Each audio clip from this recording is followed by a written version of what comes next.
नमस्कार, मैं शोभा खुजूर पुनः आप लोगों के बीच स्कूल हेल्थ प्रोग्राम को लेकर उपस्थित हूँ। आज मैं आप सभी को विद्यालयी स्वास्थ्य शिक्षा और विद्यालयी स्वास्थ्य शिक्षा का क्षेत्र को बताऊंगी। इन दो बातों की मैं चर्चा करूंगी। सबसे पहले विद्यालयी स्वास्थ्य शिक्षा।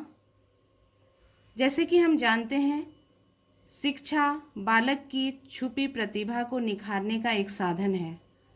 वह बालक को सर्वांगीण उन्नति का अति उत्तम साधन है। उसके व्यक्तित्व के पूर्ण विकास का सोपान है। बालक के पूर्ण शारीरिक व मानसिक विकास का उत्तरदायित्व शिक्षा पर ही है। चूँकि विद्यालय का जीवन बच्चे के जीवन का महत्वपूर्ण और प्रभावशाली अंग होता है और अध्यापक बच्चों के पूर्ण भावी मानव के रूप में विकसित होने हेतु आधार प्रस्तुत करता है। इसलिए विद्यालय स्वास्थ्य विज्ञान के प्रति विचारशील होना उसका कर्तव्य हो जाता है और विद्यालय स्वास्थ्य विज्ञान का ज्ञान और उसका सुपरिणामजनक प्रयोग उसके लिए नितांत आवश्यक है। अतः विद्यार्थियों के सामान्य स्वास्थ्य में किसी प्रकार की कमी, रुकावट या रोग, शारीरिक या मानसिक को समझकर उसका उपचार बताना और सुझाव करना विद्यालय के कार्यक्रम का एक अंग है और अध्यापक का कर्तव्य भी।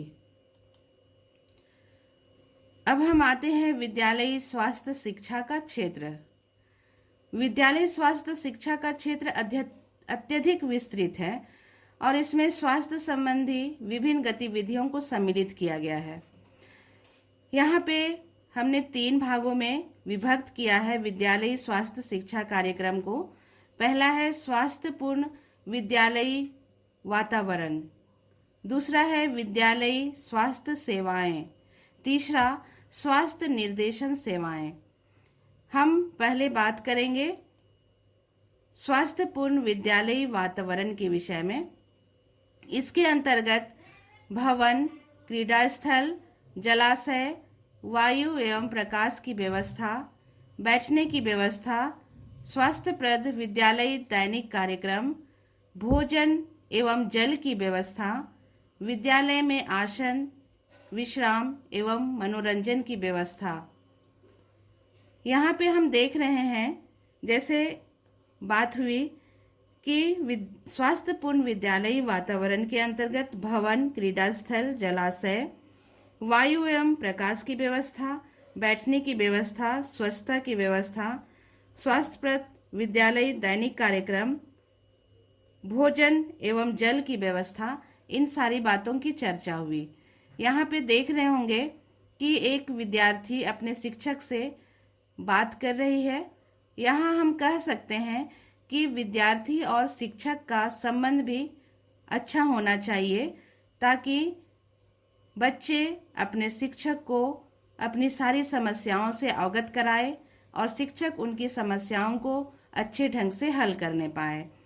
यहाँ पे देख रहे होंगे कि विद्यालय का जो वातावरण है, परिसर है, वह खेलकूद के लिए बने हुए हैं, सारी व्यवस्था दी हुई है। तो हम कह सकते हैं कि विद्यालय में खेलने की व्यवस्था होनी चाहिए, प्लेग्राउंड होने चाहिए ताकि मानसिक तनाव से बच्चे उबर सके। खेल के माध्यम से बहुत सारी मानसिक जो बीमारियां होती है अथवा जो दबाव होता है वह खेल के माध्यम से कम किया जा सकता है। कैंटीन की व्यवस्था होनी चाहिए ताकि बच्चे जो ब्रेक होता है उसमें बच्चे लंच एक दूसरे से मिल करके कर सकें। विद्यालय की अलग अलग गतिविधियों में बच्चे अच्छे ढंग से भाग ले सकें और क्लास का जो इन्वायरमेंट हो इतना अच्छा हो कि बच्चे अच्छे ढंग से अपनी जो शिक्षा ग्रहण कर सके।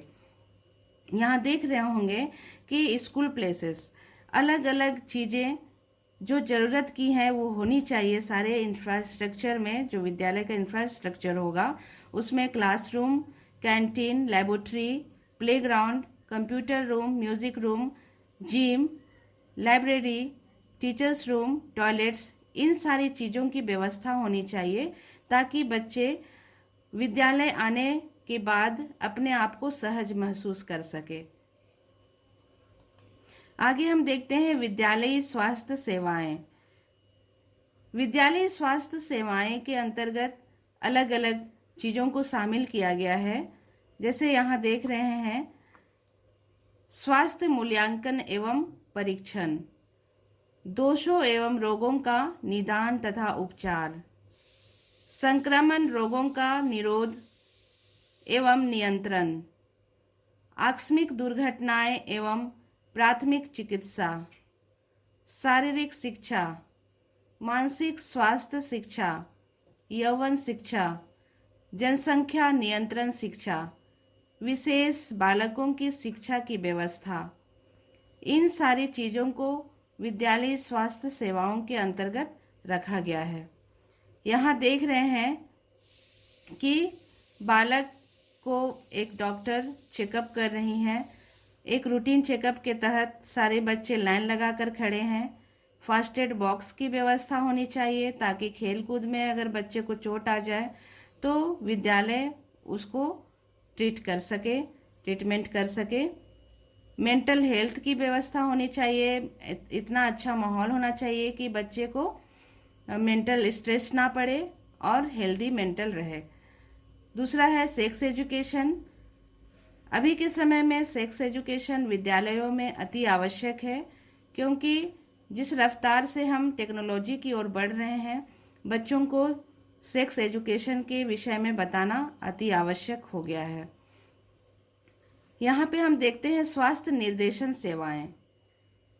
आयोजित प्रत्यक्ष स्वास्थ्य शिक्षण, अप्रत्यक्ष स्वास्थ्य शिक्षण, सहसंबंधित स्वास्थ्य शिक्षण, स्वास्थ्य पाठ्यक्रम निर्देशिका की तैयारी, प्रसाधनों का उपयोग, शिक्षण सहायक सामग्री संग्रहालय, पुस्तकालय, सामुदायिक स्वास्थ्य से सहयोग।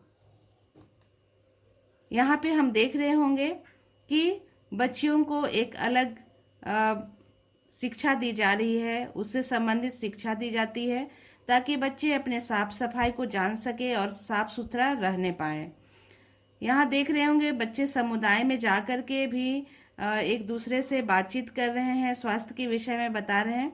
तो ऐसा प्रोग्राम होना चाहिए ताकि बच्चे ग्रामीण एरिया में भी जा कर के वहाँ के लोगों को स्वास्थ्य के प्रति जागरूक कर सके। अभी का जो माहौल है, अभी का जो सिचुएशन है, जिस महामारी से हम गुजर रहे हैं, उस महामारी को देखते हुए हमको बच्चों को अवेयर करना है कि हमें किस प्रकार से रहना है। यहाँ आप देख रहे होंगे कि विशेष बच्चे जो हैं उनके लिए भी व्यवस्था की गई है। अर्थात कहने का ये है कि विद्यालय में जो विशेष बच्चे हैं उनके लिए विशेष सुविधाएं होनी चाहिए ताकि वो विद्यालय में अच्छे ढंग से शिक्षा ग्रहण कर सके और खुश और स्वस्थ रह सके। आज के लिए मैं इतना ही कहकर अपने लेक्चर को समाप्त करती हूँ। अगले क्लास में हम fundamental principles of health education को लेकर के मैं आपके सामने उपस्थित होंगी।